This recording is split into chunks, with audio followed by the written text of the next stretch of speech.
আমাদের এখান থেকে নবদ্বীপ যেতে গেলে মায়াপুরের উপর দিয়ে যেতে হয়, তাই প্রত্যেকবারই আমাদের ইসকন মন্দিরের সাথে দেখা হয়। আর নবদ্বীপ যাওয়ার পথে সবথেকে এক্সাইটিং ব্যাপার হলো এই ফেরিঘাট পার হওয়া। তাই নৌকার উপরেই সানগ্লাস পরে নিয়ে বাইকের উপরে একটু কেত মেরে নিলাম।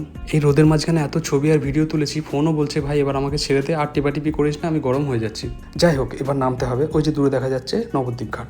আজকে মূলত যাচ্ছি পোড়োমাতলাতে মায়ের কাছে পুজো দিতে। পোড়োমাতলার এই রাস্তাটা আমার ছোটবেলাকার কথা মনে পড়িয়ে দেয়, কারণ ছোটবেলায় দুর্গাপুজোর আগে আমরা এখানেই কেনাকাটা করতে আসতাম। তারপর সারাদিন কেনাকাটা করে খাওয়া দাওয়া করে সেই রাতে বাড়ি ফিরতাম। এই গাছতলাটার নিচে আসলেই একটা ঠান্ডা অনুভূতি হয়, আর কেমন যেন একটা ভক্তি মুড অন হয়ে যায়। ফাইনালি চলে এলাম মায়ের কাছে, পুজো দিলাম, অনেক কিছু চাইলামও মায়ের কাছে। আর আগে যা যা চেয়েছিলাম পেয়েছি, তার জন্য মাকে ধন্যবাদও জানালাম। এবার কিছু খেতে হবে, কারণ সকাল থেকে উপোস, তাই এবার যাবো একটা ক্যাফেতে। কিন্তু বাপ রে, নবদ্বীপের যা অলিগলি রাস্তা, এখানে গুগল ম্যাপও হাঁপিয়ে যাবে রাস্তা খুঁজে বার করতে। তো ফাইনালি চলে এলাম দ্য ওভেট ক্যাফেতে। এসেই আগে ভালো করে মেনু কার্ডটা পড়ে নিলাম, এত মনোযোগ দিয়ে পরীক্ষার আগেও পড়িনি। যাই হোক, আমরা অর্ডার করেছিলাম চিকেন ললিপপ, ফিশ ফিঙ্গার, মশলা কোলা, ভার্জিন মোহিতো। কিন্তু আমার একটা প্রশ্ন, মোহিতো এখনও ভার্জিন কেন? হা, জাস্ট কিডিং।